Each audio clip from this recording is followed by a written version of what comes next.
Nanti kalau tunjuk dengan kaki korang cakap bos kurang ajar kan? Ya. Okey, sekarang ni kita datang dekat Melaka ni. Okey, tujuan kita sebenarnya untuk sini lampu sudah buat dari tu, wiring. Sini sudah siap wiring, okey.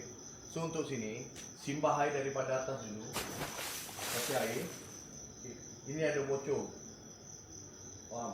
So yang mana ada bocor kena buka balik lah, bagi cantik balik. So terutamanya bukan bergantung kepada siling ni, belah atas. Bumbung dia. Atas bos ya. Ya, dia sepatut atas tu walaupun taruh silikon, okay, sepatutnya itu beam, tahu beam. Okey. Sepatutnya kita kena potong, kasih masuk zinc. Baru tak bocor. So cek atas simbah air banyak dulu, cek ini kelilingnya sebab ada bocor. Simbah air seberapa banyak boleh, okey. So kita settlekan kerja orang. Ni orang lain yang buat. So kita kena settlekan, okey. Sebab kita punya company, kita settlekan masalah customer.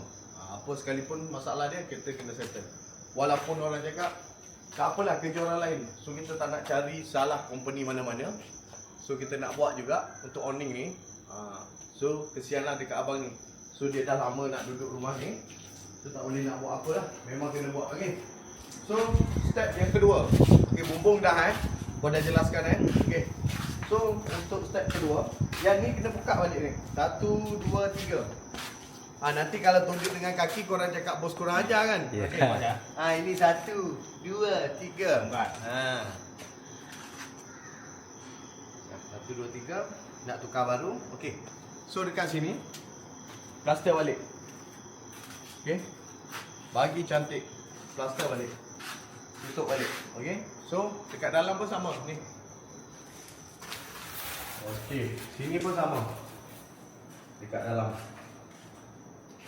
Okey, boleh tahu Okey.